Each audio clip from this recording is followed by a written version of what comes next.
Morning dear students, I am your physics professor Dr. Nagaraj. Second PUC physics ಅನ್ನು ಕನ್ನಡದಲ್ಲಿ explain ಮಾಡ್ತಾ ಇದ್ದೀನಿ.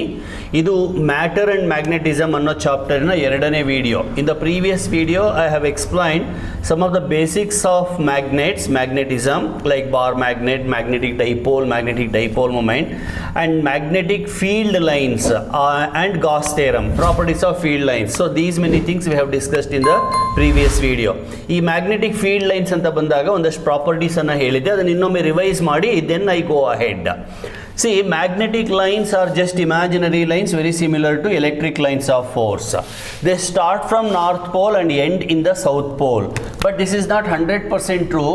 Suppose if you consider a bar magnet like this, outside they diverge from north pole and converge at the south pole, whereas inside they go from south pole to north pole.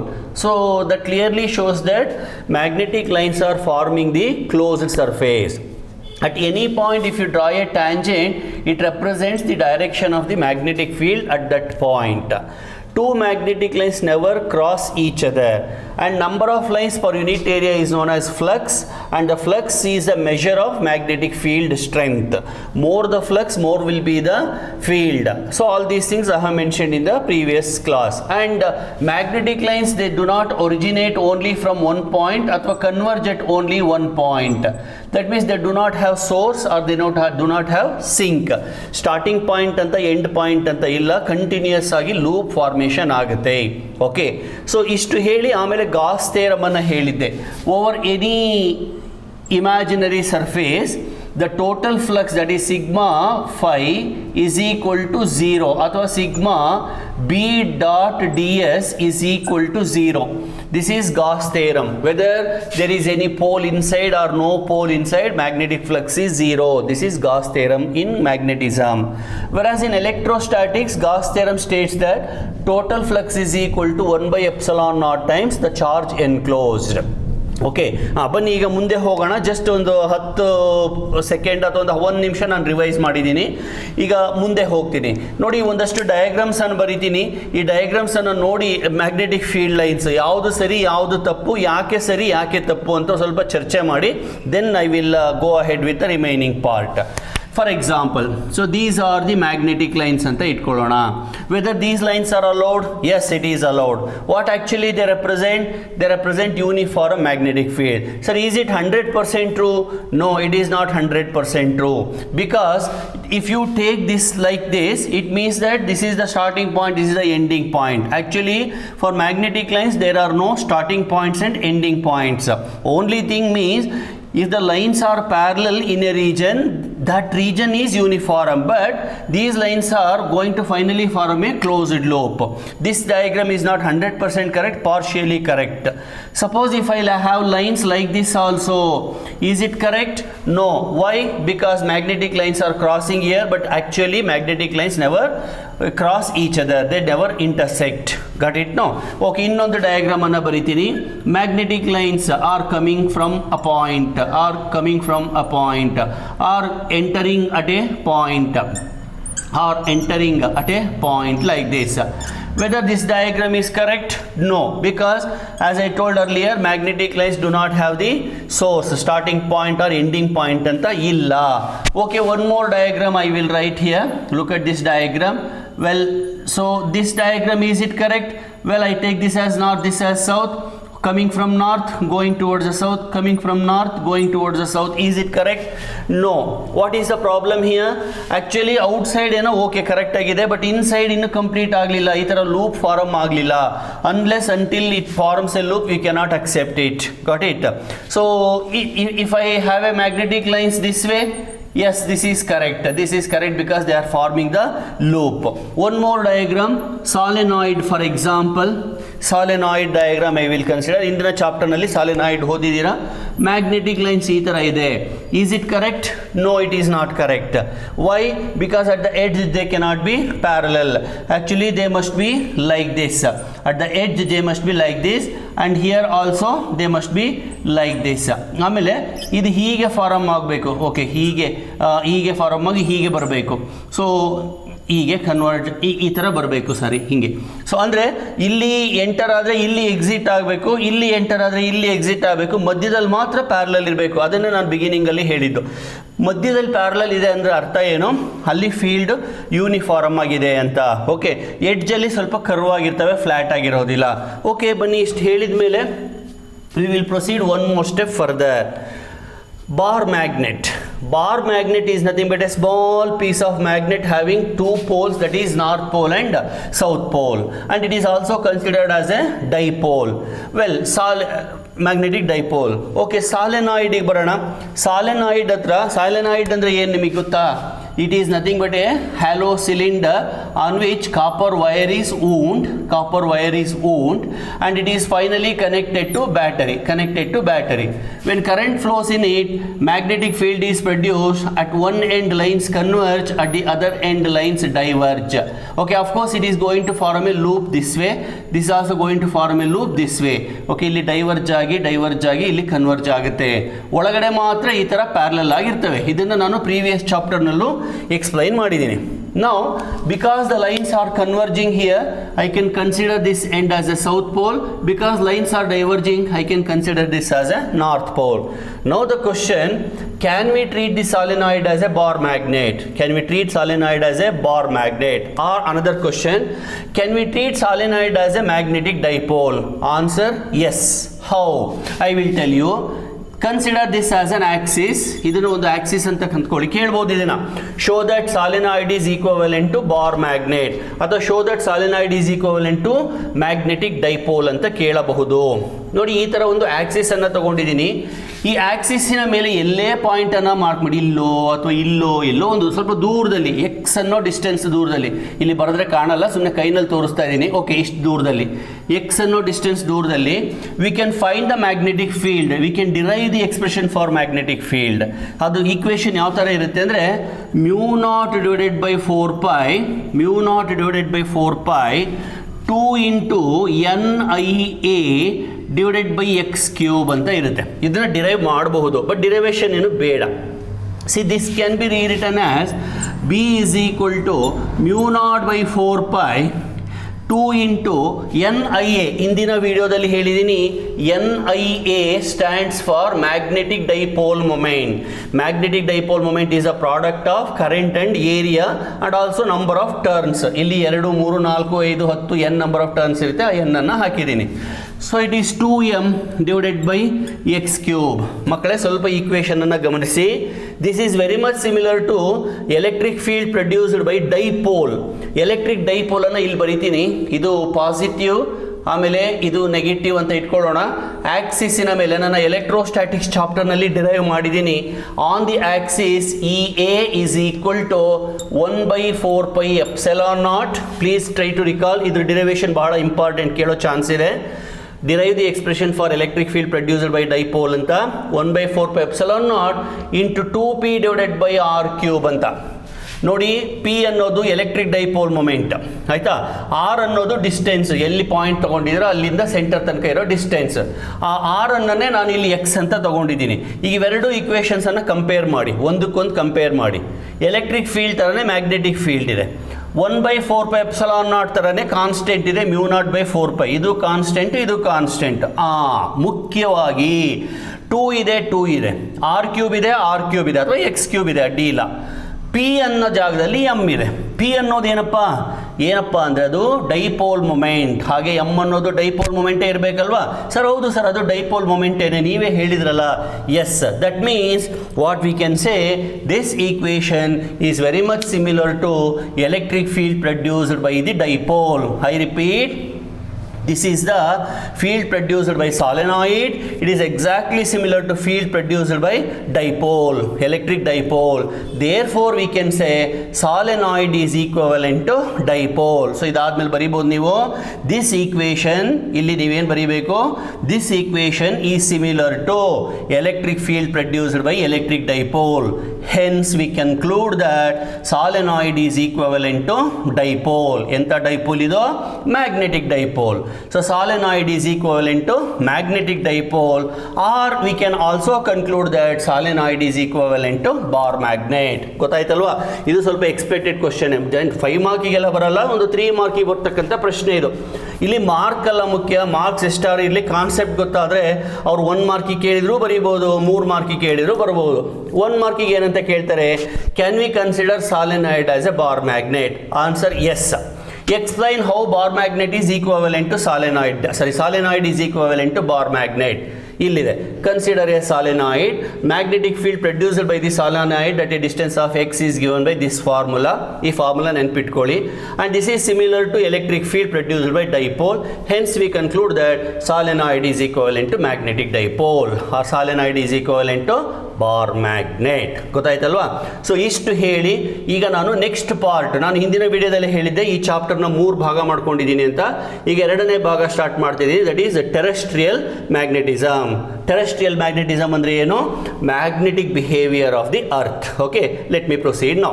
C, earth is associated with 2 strong fields, namely gravitational field and magnetic field. ಅರ್ತಿನ ಸುತ್ತ 2 ಫೀಲ್ಡ್ಗಳಿದ್ದಾವೆ, 2 ಬಲವಾದ ಫೀಲ್ಡ್ಗಳಿದ್ದಾವೆ. ಒಂದು gravitational field, ಇನ್ನೊಂದು magnetic field. Gravitational field ಬರಲಿಕ್ಕೆ, gravitational energy ಬರಲಿಕ್ಕೆ ಕಾರಣ ಏನು? ನಮಗೆಲ್ಲ ಗೊತ್ತಿದೆ, it is because of mass ಅಂತ. Because earth has got huge mass, so there is gravitational force. Not only earth, any massive body, not only massive body. ನಾನು already ಕೆಲವೊಮ್ಮೆ ಹೇಳಿರ್ತೀನಿ, ಈ 2 ಆಬ್ಜೆಕ್ಟ್ಗಳ ಮಧ್ಯೆ ಕೂಡ ಫೋರ್ಸ್ ಇದೆ. ಇದಕ್ಕೆ ಎಷ್ಟು ಗ್ರಾಮ್ ತೂಕ ಇದೆ, ಇದಕ್ಕೆ ಎಷ್ಟು ಗ್ರಾಮ್ ತೂಕ ಇದೆ, ಅದು ಸೆಕೆಂಡರಿ. ಬಟ್ ಮಾಸ್ ಇದೆ ತಾನೆ, definitely they attract each other. But we cannot see the attraction because they are finally attracted by the earth. Okay, so gravitational force is mainly because of mass. Electrostatic force is mainly because of what? Electrostatic charges. ಆ ಥರ magnetic ಫೀಲ್ಡ್ಗೂ ಕಾರಣ ಇದೆ. ಅರ್ತಿನ magnetic ಫೀಲ್ಡ್ಗೆ ಕಾರಣ ಏನು ಅಂತ ಇವತ್ತಿನವರೆಗೂ ಕರೆಕ್ಟಾಗಿ ಗೊತ್ತಾಗಿಲ್ಲ. We don't know exact reason for the magnetic behaviour of the earth. But some theories says it is because of the charged particles hitting the earth from the surrounding. ಈಗ Interstellar space ಅಲ್ಲಿ, ಬಾಹ್ಯಾಕಾಶ ಅಂತೀವಲ್ಲ, ಅಲ್ಲಿ ಸಾಕಷ್ಟು charged particles ಬರ್ತಾ ಇರ್ತವೆ. ಅವನ cosmic race ಅಂತ ಕೂಡ ಕರೀತಾರೆ. ಸೊ ಆ ಚಾರ್ಜಡ್ ಪಾರ್ಟಿಕಲ್ಸ್ ಎಲ್ಲ ಅರ್ತ್ ಅಟ್ಮಾಸ್ಫಿಯರಿಗೆ ಎಂಟರ್ ಆದಾಗ ಕರೆಂಟ್ ಜನರೇಟ್ ಆಗುತ್ತಂತೆ. Because of the current earth is having magnetic field ಅಂತ ಒಂದು ಥಿಯರಿ ಹೇಳುತ್ತೆ. Another theory says in earth there is huge deposition of magnetic material, that is why earth is behaving magnet ಅಂತ. ಮತ್ತೊಂದು theory ಹೇಳುತ್ತೆ, see the interior of the earth is not in the solid form, it is in the molten form. Lava ರಸ ಅಂತೀವಲ್ಲ, ಆ ಥರ ಅರ್ತಿನ ಒಳಗಡೆ ಸಾಕಷ್ಟು molten material ಇದೆ. ಲಿಕ್ವಿಡ್ನೂ ಅಲ್ಲ ಅಥವಾ ಸಾಲಿಡ್ನಲ್ಲ, ಅವೆರಡರ ಮಧ್ಯದಲ್ಲಿ ಒಂಥರ ಫ್ಲೂಯಿಡ್ ಫಾರ್ಮಲ್ಲಿ ಇರುತ್ತೆ. ಎಸ್ಪೆಷಲಿ ಐರನ್, ನಿಕಲ್, ಈ ಥರದವೆಲ್ಲ ಸಾಕಷ್ಟು ಮೋಲ್ಟನ್ ಮೆಟೀರಿಯಲ್ಸ್ ಇದ್ದಾವೆ. ಅವು ಭೂಮಿ ಒಳಗಡೆನೆ ಹಾಗೆ ಹೀಗೆ ನೀರು ಥರ ಹರಿತಾ ಇರುತ್ತೆ. ಹಾಗೆ ಹರಿದಾಗ ಕರೆಂಟ್ ಪ್ರೊಡ್ಯೂಸ್ ಆಗುತ್ತೆ, ಅದರಿಂದ ಮ್ಯಾಗ್ನೆಟಿಕ್ ಫೀಲ್ಡ್ ಬರುತ್ತೆ ಅಂತ ಹೇಳ್ತಾರೆ. ಈ ಥಿಯರಿನ ಸ್ವಲ್ಪ by and large we have accepted and it is also called as dynamic effect ಅಥವಾ ಡೈನಮೋ ಎಫೆಕ್ಟ್ ಅಂತ. ಓಕೆ, ಡೈನಮೋ ಎಫೆಕ್ಟ್ ಅಂತ ಕರೀತಾರೆ. What ever it may be, I repeat this once again. Interior of the earth is having molten material which keeps on flowing inside and produces convection current. Because of that current, earth is gaining magnetic field anta, magnetic behavior anta. This is called dynamo effect. And of course there are also some, even in this theory also there are some drawbacks. So no conclusion has been drawn so far about the magnetic behavior. ಆಮೇಲೆ ಇನ್ನೂ ವಿಚಿತ್ರ ಏನು ಗೊತ್ತಾ, ಈ earth magnetic property change ಆಗ್ತಾ ಹೋಗುತ್ತೆ. ಈಗ south pole, north pole ಅಂತ ಏನು ಕರಿತೀವಲ್ಲ, ಅವು ವಿತ್ ಟೈಮ್ ಚೇಂಜ್ ಆಗ್ತಾ ಹೋಗ್ತಿದ್ದಾವೆ. ಹಾಗಾಗಿ ದಿಸ್ ಈಸ್ ಫೈನಲ್ ಅಂತ even today we have not accepted. Of course one thing is true, earth is associated with magnetic field. Okay, ಬನ್ನಿ ಈಗ ಈ ಅರ್ತ್ಗೆ ಸಂಬಂಧಪಟ್ಟಂಗೆ ಒಂದಷ್ಟು ಡೀಟೇಲ್ಸನ್ನು ಕಲಿತಾ ಹೋಗೋಣ. ಈ ಅರ್ತ್ ಮ್ಯಾಗ್ನೆಟಿಕ್ ಬಿಹೇವಿಯರ್ ಅನ್ನು ನಾವು ಟೆರೆಸ್ಟ್ರಿಯಲ್ ಮ್ಯಾಗ್ನೆಟಿಸಮ್ ಅಂತ ಕೂಡ ಕರಿತೀವಿ. And remember dear students, earth's magnetic property helps us in many ways. Magnetic property ಇರೋದ್ರಿಂದನೇ ಭೂಮಿಗೆ ನಾವು ಪ್ರೊಟೆಕ್ಟ್ ಆಗಿದ್ದೀವಿ. ಸಾಕಷ್ಟು ವಿಷಯದಲ್ಲಿ ನಾವು ಲಕ್ಕಿ, ಬೇರೆ ಅದರ್ ಪ್ಲಾನೆಟ್ಸ್ಗೆ ಈ ಥರದ ಫೆಸಿಲಿಟಿ ಇಲ್ಲ. Earth is having atmosphere, earth is having ozone layer, earth is having magnetic field, ಈ ಥರ ಅದೇ ಬೇರೆ ಇನ್ಯಾವುದೋ ಪ್ಲಾನೆಟ್ಗೆ ಹೋದರೆ ಅಟ್ಮಾಸ್ಫಿಯರ್ ಇಲ್ಲ, ಗಾಳಿ ಇಲ್ಲ, ನೀರಿಲ್ಲ, ಆಮೇಲೆ ಅಲ್ಲಿ ಓಝೋನ್ ಲೇಯರ್ ಇಲ್ಲ, ಎಂಥ ಒಂದು ಸಣ್ಣ ಕಲ್ಲು ಕೂಡ ನೇರವಾಗಿ ಬಂದು ಅದ್ರ ಮೇಲೆ ಬೀಳ್ತಾ ಇರುತ್ತೆ. ಹಂಗೆ ನೋಡ್ಕೊಂಡ್ರೆ ಭೂಮಿಗೆ ಯಾವುದೇ ಒಂದು ವಸ್ತು ಬಂದು ನೇರವಾಗಿ ಬೀಳೋದಿಲ್ಲ, ಅಟ್ಮಾಸ್ಫಿಯರ್ ಅದನ್ನು ತಡೆದು ಬಿಡುತ್ತೆ. ಅದೇ ಥರ ಮ್ಯಾಗ್ನೆಟಿಕ್ ಫೀಲ್ಡ್ ಕೂಡ ಸುಮಾರು ಡೇಂಜರಸ್ ರೇಸನ್ನು ತಡೆದು ನಮ್ಮ ಭೂಮಿಯನ್ನು ಕಾಪಾಡ್ತಾ ಇದೆ. So we are very lucky in that sense. In fact earth magnetic field is blocking those cosmic rays. ಅವಾಗಲೇ ಹೇಳಿದ್ನಲ್ಲ, ಈ ಇಂಟರ್ಸ್ಟೆಲ್ಲರ್ ಸ್ಪೇಸಲ್ಲಿ ಪ್ರಪಂಚ, ಈ ಬ್ರಹ್ಮಾಂಡ ಇದೆಯಲ್ಲ ಸಿಕ್ಕಾಬಟ್ಟೆ ದೊಡ್ಡದು. ಆ ಬ್ರಹ್ಮಾಂಡದಲ್ಲಿ ಭೂಮಿ ಅನ್ನೋದು ಒಂದು ಸಣ್ಣ ಕಲ್ಲಿದ್ದಂಗೆ ಅಷ್ಟೇ. ಎಷ್ಟೋ ಪ್ಲಾನೆಟ್ಸು, ಎಷ್ಟೋ ಗ್ಯಾಲಾಕ್ಸೀಸಲ್ಲಿ ಎವ್ರಿ ಡೇ ಏನೇನೋ ನಡೀತಾ ಇರುತ್ತೆ. ಅಲ್ಲಿ ಜನ್ರೇಟ್ ಆದಂಥ energetic particles alpha, beta, gamma, ಏನೇನೋ ಪಾರ್ಟಿಕಲ್ಸ್ ಓಡಿ ಬರ್ತಾ ಇರ್ತವೆ. ಅವೇನಾದರೂ ಅಪ್ಪಿತಪ್ಪಿ ಭೂಮಿಗೆ ಬಂದರೆ ನಮ್ಮ ಭೂಮಿ ಮೇಲೆ ಬಹುಶಃ ಒಂದು ಮೇಜರ್ ಡಿಸಾಸ್ಟರೇ ಆಗ್ಬೋದು. ಯಾವ ಎಕ್ಸ್ಟೆಂಟಿಗೆ ಅಂದರೆ ಇಲ್ಲಿರೋ ಸಮುದ್ರಗಳು ಒಣಗೋಗ್ಬೋದು, ಅಥವಾ ಇಲ್ಲಿರೋ ಲೈಫೇ ಹಾಳಾಗ್ಬೋದು. ಮನುಷ್ಯ ಅಷ್ಟೇ ಅಲ್ಲ, ಗಿಡ, ಮರ, ಕಲ್ಲು, ಮಣ್ಣು, ಕ್ರಿಮಿಕೀಟ ಎಲ್ಲ ನಿರ್ನಾಮ ಆಗ್ಬೋದು. ಆದರೆ ಅದೃಷ್ಟವಶಾತ್ ಆ ಥರದ ರೇಸ್ ಭೂಮಿಗೆ ಬರದೇ ಇರೋ ಥರ ಮ್ಯಾಗ್ನೆಟಿಕ್ ಫೀಲ್ಡ್ ತಡೆದು ನಿಲ್ಲಿಸಿದೆ. So that way we are lucky. Anyway, ಆಮೇಲೆ ಮ್ಯಾಗ್ನೆಟಿಕ್ ಫೀಲ್ಡಿಂದ ನಮಗೆ ಡೈರೆಕ್ಷನ್ಸನ್ನು ಕಂಡುಹಿಡಿಯಲಿಕ್ಕೆ ಹೆಲ್ಪ್ ಆಗ್ತಾ ಇದೆ. ಮಕ್ಕಳೇ, ಇನ್ನೊಂದು ನೆನ್ಪಿಟ್ಕೊಳ್ಳಿ, ಎಷ್ಟೋ ಪಕ್ಷಿಗಳು ಸಾವಿರಾರು ಕಿಲೋಮೀಟರ್ ದೂರದಿಂದ ಈ ಕಡೆ ಬರ್ತವೆ. ನಾವು ವಲಸೆ ಅಂತ ಹೇಳ್ತೀವಲ್ಲ, ಮೈಗ್ರೇಟ್ ಆಗ್ತವೆ ಸಂತಾನೋತ್ಪತ್ತಿಗೋಸ್ಕರ to breed. They come from Russia, Malaysia, America, Australia. ಅವಕ್ಕೆ ಹೆಂಗೆ ಗೊತ್ತಾಗುತ್ತೆ ಇಂಡಿಯಾ ಇಲ್ಲಿದೆ, ಇಂಡಿಯಾದಲ್ಲಿ ಮಂಡಗದ್ದೆ ಇಲ್ಲಿದೆ, ಮಂಡಗದ್ದೆಗೆ ಬರ್ತವೆ. ಮಂಡಗದ್ದೆ ಅಂತ ಕೇಳಿದ್ದೀರಾ ನೀವು? ಶಿವಮೊಗ್ಗದ ಹತ್ರ ಇದೆ. ಈ ಥರ ಕೊಕ್ರೆ ಬೆಳ್ಳೂರು ಅಂತ ಇದೆ, ಅಲ್ಲಿಗೆ ಬರ್ತವೆ. ಹೆಂಗೆ ಬರ್ತವೆ ಆ ಪಕ್ಷಿಗಳೆಲ್ಲ? ಓಕೆ, ಇಲ್ಲೇ ಇದೆ ಪ್ಲೇಸ್ ಅಂತ ಹೆಂಗೆ ಗೊತ್ತಾಗುತ್ತೆ? It is with the help of magnetic behaviour of the earth. ವರ್ಷಾನುಗಟ್ಟಲೆ, ಕೋಟ್ಯಾಂತರ ವರ್ಷದಿಂದ ಆ ಪಕ್ಷಿಗಳ ಜೀನ್ಸಲ್ಲಿ ಅದು ಇಂಬೈಬ್ ಆಗೋಗ್ಬಿಟ್ಟಿದೆ. ಈ ಥರ ಮ್ಯಾಗ್ನೆಟಿಕ್ ಫೀಲ್ಡಿಂದ ಸಾಕಷ್ಟು ಅನುಕೂಲಗಳಿದ್ದಾವೆ ನಮಗೆ. ಈಗ ಆ ಮ್ಯಾಗ್ನೆಟಿಕ್ ಬಿಹೇವಿಯರ್ ಬಗ್ಗೆ ಸ್ವಲ್ಪ ಕಲೀಲಿಕ್ಕೆ ಒಂದು ಸ್ವಲ್ಪ ಪ್ರಯತ್ನ ಅಷ್ಟೇ. ಇಲ್ಲಿ ಈ ಚಾಪ್ಟರ್ನಲ್ಲಿ, ಈ ಪರ್ಟಿಕ್ಯುಲರ್ ಪಾರ್ಟಲ್ಲಿ ಸ್ವಲ್ಪ ಕನ್ಫ್ಯೂಷನ್ ಆಗುತ್ತೆ. ಆದಷ್ಟು ಆ ಕನ್ಫ್ಯೂಷನ್ ಅವಾಯ್ಡ್ ಮಾಡಲಿಕ್ಕೆ ನಾನು ಟ್ರೈ ಮಾಡ್ತೀನಿ. ಏನಪ್ಪ ಅಂತಂದರೆ, ಈ ಸೌತ್ ಪೋಲ್, ನಾರ್ತ್ ಪೋಲ್ಗಳೇ ತಲೆ ತಿಂದಾಕ್ಬಿಡ್ತವೆ ನಮಗೆ. ಅದನ್ನು ಆದಷ್ಟು ಹೋಗ್ಲಾಡಿಸ್ಲಿಕ್ಕೆ ಪ್ರಯತ್ನ ಪಡ್ತೀನಿ. ಈ ಜಿಯೋಗ್ರಾಫಿಕ್ ಸೌತ್ ಅಂತ ಇದೆ, ಜಿಯೋಗ್ರಾಫಿಕ್ ನಾರ್ತ್ ಅಂತ ಇದೆ. ಅದು ಒಂದು ಸೆಟ್ ಆದರೆ, ಮ್ಯಾಗ್ನೆಟಿಕ್ ಸೌತ್, ಮ್ಯಾಗ್ನೆಟಿಕ್ ನಾರ್ತ್ ಅಂತ ಇನ್ನೊಂದು ಸೆಟ್ ಇದೆ. ಇವೇ ನಮಗೆ ಭಾಳ ಕನ್ಫ್ಯೂಸ್ ಮಾಡೋದು. Let me try my level best. Follow carefully. ಈಗ ಅರ್ತ್, ಫಸ್ಟ್ ಒಂದು ಸ್ವಲ್ಪ ಜಿಯೋಗ್ರಫಿ ನೋಡ್ಬೋಣ. Earth is spherical in shape, ಎಲ್ರಿಗೂ ಗೊತ್ತು, ರೌಂಡ್ಗಿದೆ ಅಂತ. And it rotates about an axis passing through two poles, namely North Pole and South Pole. ಗೊತ್ತಾಯ್ತಾ? So ಇದ್ರ ಮೇಲೆ ತಿರುಗ್ತಾ ಇದೆ ಗ್ಲೋಬ್, ಹೀಗೆ ತಿರುಗ್ತಾ ಇದೆ, ರೈಟ್?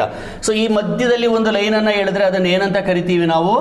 ಈಕ್ವೆಟೋರ್ ಅಂತ ಕರಿತೀವಿ. ಈಕ್ವೆಟೋರ್ನ ಆ ಕಡೆ ಈ ಕಡೆ ಮತ್ತೆ ಎರಡು ಆಕ್ಸಿಸ್ಗಳಿದ್ದಾವೆ. Tropic of Capricorn, tropic of Cancer. Okay, ಈ ಥರ ಅರ್ಥನ ಡಿವೈಡ್ ಮಾಡಿದ್ದೀವಿ. ಮತ್ತೆ ಆಲ್ಟಿಟ್ಯೂಡ್, ಲ್ಯಾಟಿಟ್ಯೂಡ್ ಇವೆಲ್ಲ ಇದ್ದಾವೆ. ಅದು ಜಿಯೋಗ್ರಫಿನಲ್ಲಿ ಹೇಳಿದ್ದಾರೆ.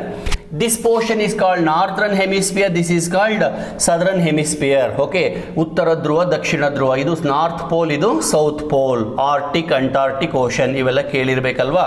ಆಮೇಲೆ ಈ ಈಕ್ವೆಟೋರ್ ಇದೆಯಲ್ಲ, ಸಹಾರಾ ಡೆಸರ್ಟ್ನ ಮಧ್ಯದಲ್ಲಿ ಹಾದು ಹೋಗುತ್ತೆ. ಇರಲಿ, ಇದು ಜಿಯೋಗ್ರಫಿ ಆಫ್ ದಿ ಅರ್ತ್. ಆಮೇಲೆ ಇದು ಈಸ್ಟು, ಇದು west, north, east, west, south ಅಂತ. ಸೊ ಬರೆದಿರ್ತೀನಿ, ಈಸ್ಟ್ ಇಲ್ಲಿ ಬರೀತೀನಿ, ಸ್ವಲ್ಪ ಇದು ವೆಸ್ಟ್ ಗೊತ್ತಾಗ್ಬಿಡುತ್ತೆ ಬಿಡಿ, ಈಸ್ಟಿಗೆ ಅಪೋಸಿಟ್ ಇರೋದು ವೆಸ್ಟ್. ಸೊ ಇದು geographic direction, north, south, east, west. ಇದನ್ನು ಜಿಯೋಗ್ರಾಫಿಕ್ ನಾರ್ತ್ ಅಂತ ಕರಿತೀನಿ, ಇದನ್ನು ಜಿಯೋಗ್ರಾಫಿಕ್ ಸೌತ್ ಅಂತ ಕರಿತೀನಿ. ಜಿ ಅರ್ಥ ಆಯ್ತಲ್ಲ ಮಕ್ಕಳೇ? ಈಗ ನಾನು ಒಂದು ಮ್ಯಾಗ್ನೆಟನ್ನು, ನನ್ನ ಕೈನಲ್ಲಿ ಒಂದು ಮ್ಯಾಗ್ನೆಟನ್ನು ತೊಗೊಂಡು, ಇನ್ನು ಮುಂದೆ ಈ ರೆಡ್ ಕಾಣಿಸ್ತಾ ಇರೋದು ಮ್ಯಾಗ್ನೆಟ್ ಅಂತ ಇಟ್ಕೊಳ್ಳಿ. ಇದಕ್ಕೆ ಒಂದು ದಾರ ಕಟ್ಟಿ ನೇತು ಹಾಕ್ತೀನಿ, ಹ್ಯಾಂಗ್ ಮಾಡಿದ್ದೀನಿ. ಹ್ಯಾಂಗ್ ಮಾಡಿದಾಗ ಏನಾಗುತ್ತೆ ಗೊತ್ತಾ? ಇದು ಅರ್ತಿನ ನಾರ್ತ್ ಕಡೆಗೆ ಟಿಲ್ಟ್ ಆಗುತ್ತೆ. ಈ ನನ್ನ ಕೈನಲ್ಲಿರ್ತಕ್ಕಂಥ ಮ್ಯಾಗ್ನೆಟಿಕ್ ನೀಡಲ್ ಅಥವಾ ಕಾಂಪಾಸ್ ನೀಡಲ್ ಅಥವಾ bar magnet, okay, will always align towards north of the earth. ಅರ್ತಿನ ನಾರ್ತ್ ಕಡೆಗೆ ಓರಿಯೆಂಟ್ ಆಗುತ್ತೆ. ಇನ್ನು ಇದು ಅದರ್ ಎಂಡ್ ಸೌತ್ ಕಡೆಗೆ ಓರಿಯೆಂಟ್ ಆಗುತ್ತೆ. ಗೊತ್ತಾಯ್ತಲ್ವಾ?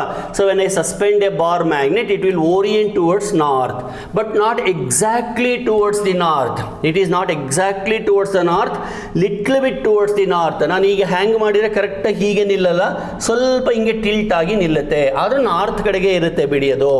ಅದನ್ನು ನಾನು ಡಾಟೆಡ್ ಲೈನಲ್ಲಿ ಬರೆದು ತೋರಿಸ್ತೀನಿ ಮಕ್ಕಳೇ. ಸೊ ಹೀಗೆ ಓರಿಯೆಂಟ್ ಆಗುತ್ತೆ. ಸೊ ಇದನ್ನು ನಾನು ಎಂ ಅಂತ ಕರೆದಿರ್ತೀನಿ, ಮ್ಯಾಗ್ನೆಟಿಕ್ ಆಕ್ಸಿಸ್ ಅಂತ. ಇದು ಬರೆದಿರೋದು ಜಿಯೋಗ್ರಾಫಿಕ್ ಆಕ್ಸಿಸ್ ಅಂತ. ಸೊ ಇಲ್ಲಿ ನಾನು ಹ್ಯಾಂಗ್ ಮಾಡಿದಂಥ ಮ್ಯಾಗ್ನೆಟಿಕ್ ನೀಡ್ ನಾರ್ತ್ ಕಡೆ ಓರಿಯೆಂಟ್ ಆಯಿತು. ಈಗ ಈ ತುದಿಯನ್ನು follow carefully. I call this as Jio magnetic north Jio magnetic ಅಂತೀನಿ. ಇದು ಜಿಯೋ ನಾರ್ತ್ ನೋಡಿ, ಎರಡು ನಾರ್ತೆ. ಇದನ್ನ ಜಿಯೋಗ್ರಾಫಿಕ್ ನಾರ್ತ್ ಅಂತೀನಿ, ಇದನ್ನ ಜಿಯೋ ಮ್ಯಾಗ್ನೆಟಿಕ್ ನಾರ್ತ್ ಅಂತ ಕರಿತೀನಿ. ಹಾಗೆ ಈ ಎಂಡನ್ನು ಸೌತ್ ಜಿಯೋ ಮ್ಯಾಗ್ನೆಟಿಕ್ ಅಂತೀನಿ. ಇನ್ನು ಮುಂದೆ ಜಿಯೋ ಮ್ಯಾಗ್ನೆಟಿಕ್ ಬರೆಯೋ ಬದಲಿಗೆ GM ಅಂತ ಬರೆದ್ರು ನಡೆಯುತ್ತೆ. ಓಕೆನಾ? Follow carefully.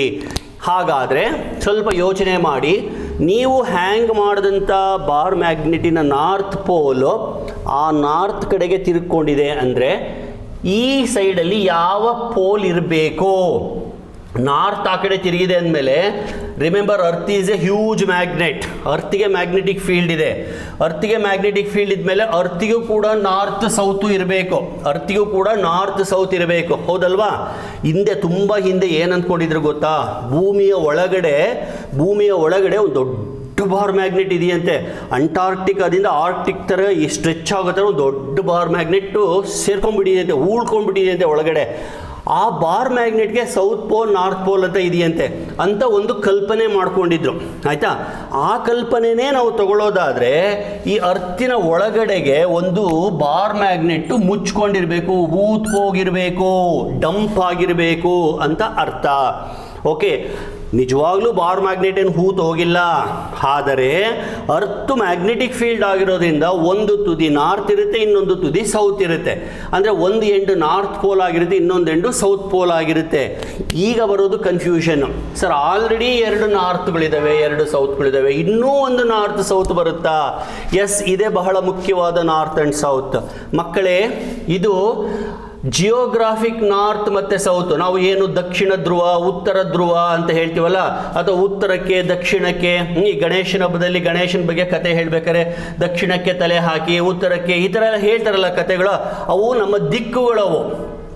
ಉತ್ತರ, ದಕ್ಷಿಣ, ಪೂರ್ವ, ಪಶ್ಚಿಮ, ಈಶಾನ್ಯ, ಆಗ್ನೇಯ, ವಾಯವ್ಯ, ನೈಋತ್ಯ. ಕನ್ನಡದಲ್ಲಿ ಹೇಳ್ತಾರಲ್ವ 10 ದಿಕ್ಕುಗಳು. 8 ಇವಾದರೆ ಮೇಲೆ ಮತ್ತು ಕೆಳಗಡೆ 10 ದಿಕ್ಕುಗಳು, ದಶ ದಿಕ್ಕುಗಳು ಅಂತ ಹೇಳ್ತಾರಲ್ವ. ಹಾಗೆ ಇವು ದಿಕ್ಕುಗಳಿವು, ನಿಜವಾದ ದಿಕ್ಕುಗಳು. ಅವನ್ನ ಜಿಯೋಗ್ರಾಫಿಕ್ ಪೋಲ್ಸ್ ಅಥವಾ ಜಿಯೋಗ್ರಾಫಿಕ್ ಪೊಸಿಷನ್ಸ್ ಅಂತ ಕರೆಯೋಣ. ನೆಕ್ಸ್ಟ್ ಬರ್ದಿದ್ದೀನಲ್ಲ, ಇದೇನು ಬರ್ದಿದ್ದೀನಲ್ಲ, N ಮತ್ತು S ಇವು ಏನಪ್ಪ ಅಂದರೆ, ಇವು ನಾನು ನೇತು ಹಾಕಿದಂಥ ಬಾರ್ ಮ್ಯಾಗ್ನೆಟ್ಟಿನ ದಿಕ್ಕುಗಳು. ಆ ಬಾರ್ ಮ್ಯಾಗ್ನೆಟ್ ಆ್ಯಕ್ಚುಲಿ ಕರೆಕ್ಟಾಗಿ ಹಿಂಗೆ ಅಲೈನ್ ಆಗಿಬಿಟ್ಟಿದ್ದಿದ್ರೆ ಈ ಪ್ರಾಬ್ಲಮ್ ಇರ್ತಾ ಇರಲಿಲ್ಲ. ಅದೇನು ಮಾಡೋದು, ಬಾರ್ ಮ್ಯಾಗ್ನೆಟ್ ಸ್ವಲ್ಪ ಟಿಲ್ಟ್ ಆಗುತ್ತೆ. ಈಗ ಸದ್ಯಕ್ಕೆ ಇದು ಅರೌಂಡ್ 11.3 ಡಿಗ್ರಿ ಟಿಲ್ಟ್ ಇದೆ. ಆಮೇಲೆ ಇದು ವರ್ಷಕ್ಕೂ ಚೇಂಜ್ ಆಗ್ತಾ ಹೋಗುತ್ತೆ. 100 ವರ್ಷದ ಹಿಂದೆ ಇದು 11.3 ಇರಲಿಲ್ಲ. ಇನ್ನು 100 ವರ್ಷ ಬಿಟ್ಟು ನೀವು ಮೆಷರ್ ಮಾಡಿದರೆ ಅಷ್ಟಿರೋದಿಲ್ಲ. ಇದು ಚೇಂಜ್ ಆಗ್ತಾ ಹೋಗುತ್ತೆ. ಯಾಕೆ ಸರಿಯಾಗಿ ಗೊತ್ತಿಲ್ಲ ನಮಗೆ. ಅದನ್ನೇ ನಾನು ಹೇಳಿದ್ದು, ಕ್ಲಿಯರ್ ಕಟ್ಟಾಗಿ ನಮ್ಗೆ ಇನ್ನೂ ಅರ್ಥ ಬಗ್ಗೆ ಸರಿಯಾಗಿ ಗೊತ್ತಾಗಿಲ್ಲ. ಸರಿ, ಆಯಿತು. So if I hang a bar magnet, it orient in some other direction. This is called geomagnetic north, this is called geomagnetic south. ಮಕ್ಕಳೇ, ಈಗ ಭೂಮಿಯ ಒಳಗಡೆ ಒಂದು ಬಾರ್ ಮ್ಯಾಗ್ನೆಟ್ ಇದೆ. ಆ ಮ್ಯಾಗ್ನೆಟಿಕ್ ಫೀಲ್ಡಿನ ದೆಸೆಯಿಂದ ಇದು ಟಿಲ್ಟ್ ಆಗ್ತಾ ಇದೆ ಅಂತ ಅರ್ಥ. ನಾನು ಸುಮ್ಮನೆ ನೇತು ಹಾಕಿರೋ, ಹೊರಗಡೆ ಮ್ಯಾಗ್ನೆಟನ್ನು ನೇತು ಹಾಕಿರೋ, ಅದು ಯಾಕಪ್ಪ ಹಿಂಗೆ ಓರಿಯೆಂಟ್ ಆಗಬೇಕು? ಯಾಕೆ ಓರಿಯೆಂಟ್ ಆಗಬೇಕಂದ್ರೆ, because earth is having magnetic field. Now comes, if earth is having magnetic field, where is its magnetic south pole, where is its magnetic north pole? Answer, its magnetic south pole is here. This is magnetic south pole of the earth, this is magnetic north pole of the earth. ನೋಡಿ, ಇವಾಗ 3 ಸೆಟ್ಗಳು ಬಂದವು. ಒಂದು geographic north, geographic south. ಇನ್ನೊಂದು geomagnetic north, geomagnetic south. ಮತ್ತೊಂದು earth magnetic south, magnetic north. ಗೊತ್ತಾಗ್ತಿದೆಯಾ? ಈಗ ಸ್ವಲ್ಪ confuse ಆಗಿದೆ, ಆಮೇಲೆ ಅದನ್ನು ಅವಾಯ್ಡ್ ಮಾಡಿಬಿಡ್ತೀನಿ.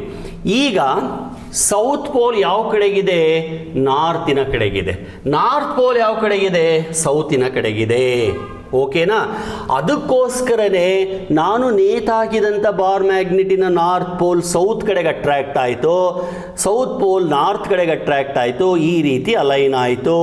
ಇಲ್ಲದೆ ಹೋಗಿದ್ದಿದ್ರೆ ಹಿಂಗೆ ನಿಂತ್ಕೋಬೇಕಾಗಿತ್ತು. ಗೊತ್ತಾಗ್ತಿದೆಯಲ್ವಾ? ಇದು ಸೌತ್ ಪೋಲು, ಸರಿ, ಇದು north pole.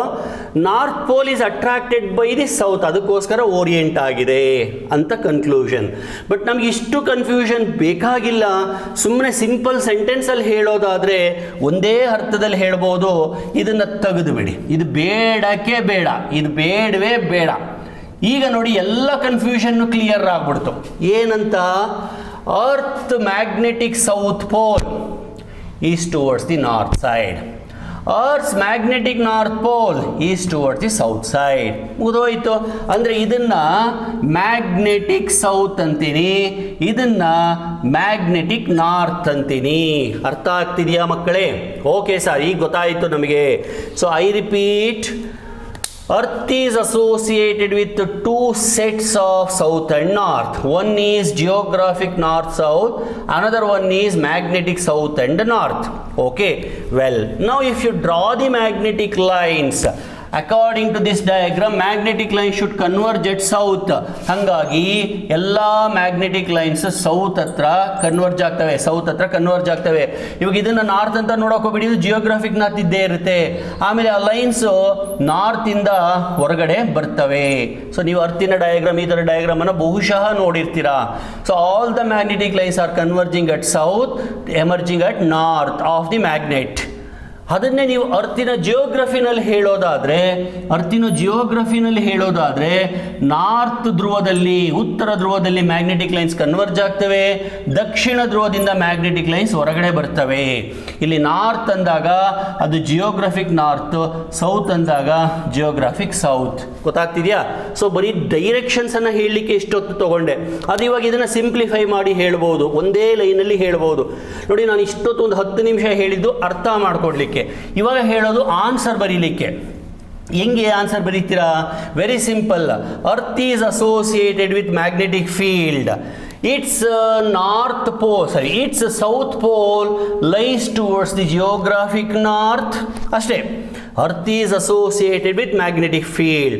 It's south pole is lying towards north of the geography. North pole is lying towards the south of the geography.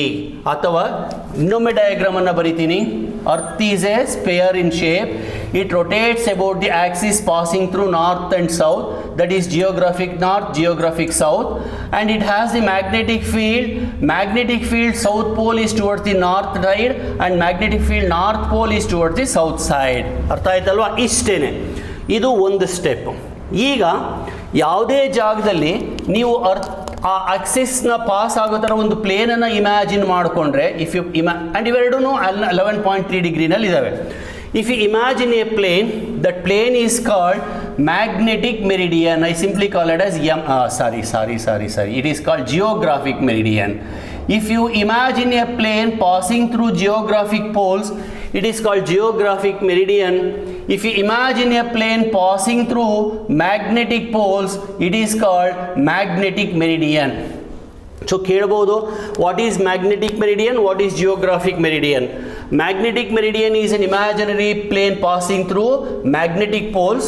Geographic meridian is imaginary plane passing through geographic poles. ಅರ್ಥ ಆಯ್ತಲ್ವಾ?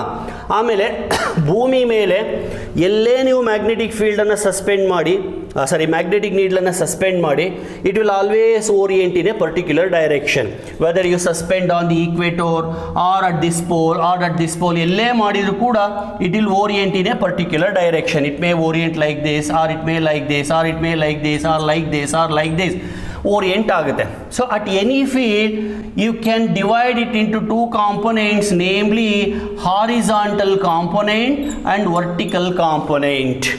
Horizontal component and vertical component, and of course they are very small in values. It is about 10 to the power of -5 Tesla.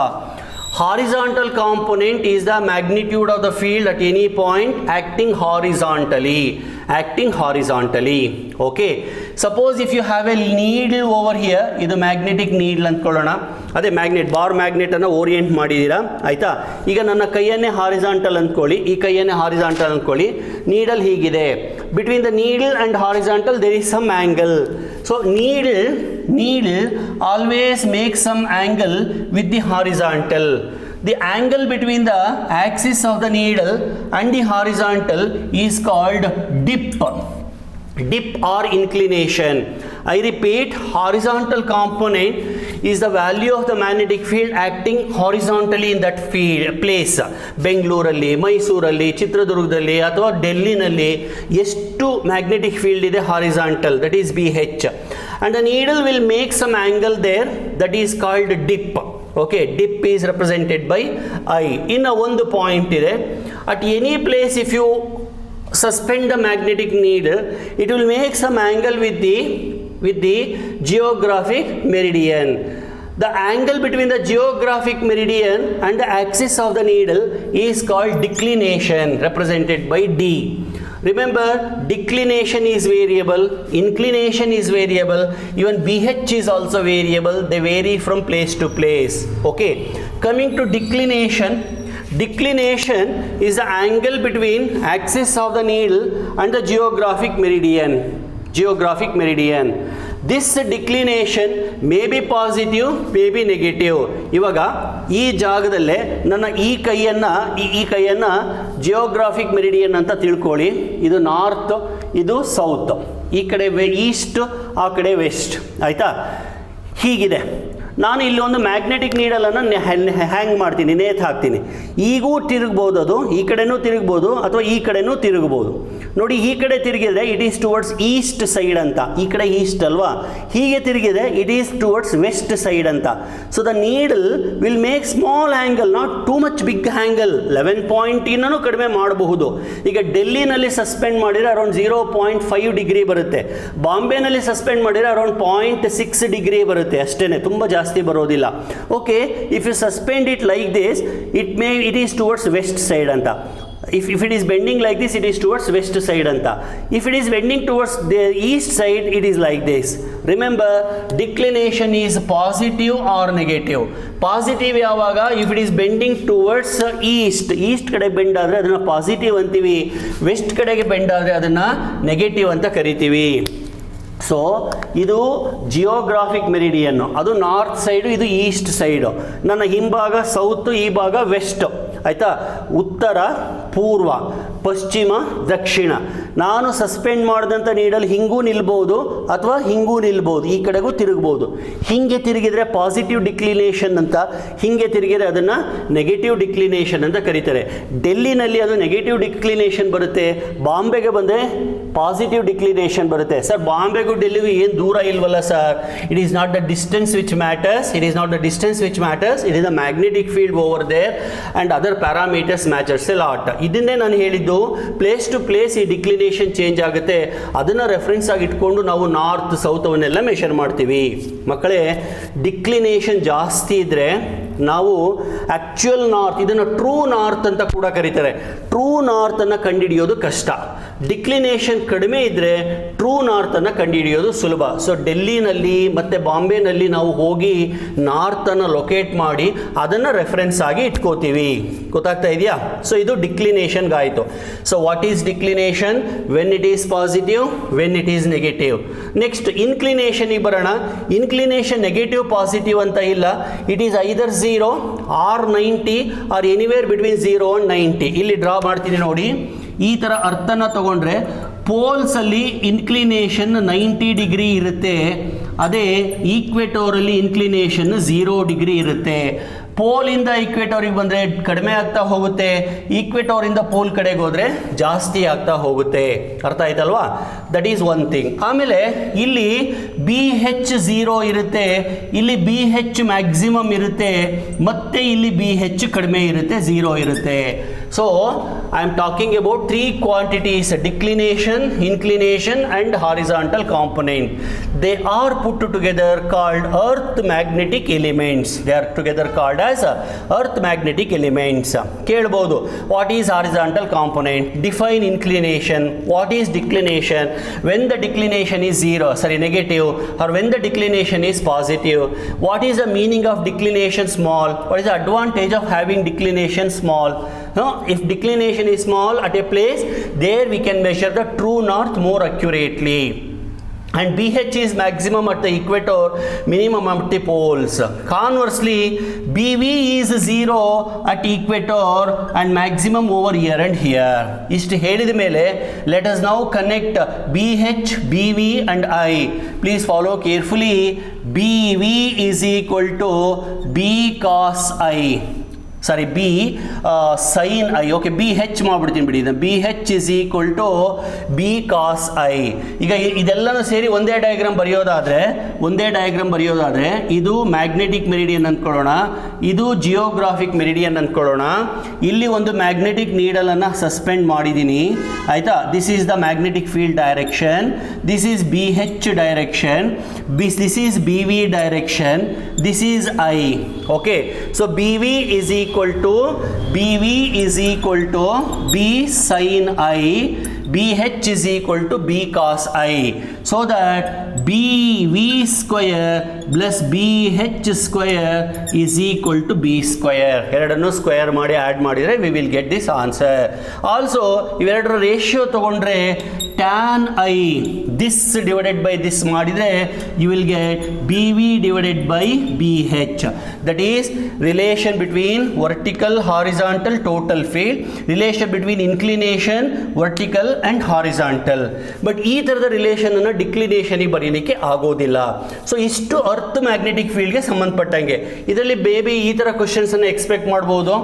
ಇವು explain dynamo effect, okay, or what is earth's geographic meridian and magnetic meridian.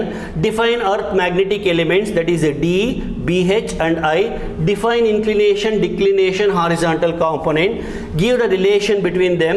Where the dip is dip ಅಂತ ಕೂಡ ಕರೀತಾರೆ. I ಅನ್ನು inclination ಅಷ್ಟೇ ಅಲ್ಲ, dip ಅಂತ ಕೂಡ ಕರೀತಾರೆ. Where the dip is maximum, where the dip is minimum, ಈ ಥರ ಕೇಳ್ಬೋದು. ಅಥವಾ give the representation of horizontal earth magnetic elements.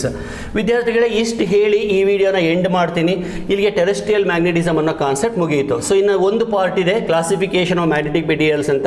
I will come back to you with that particular topic. Please share your comments and also support me. Thank you very much.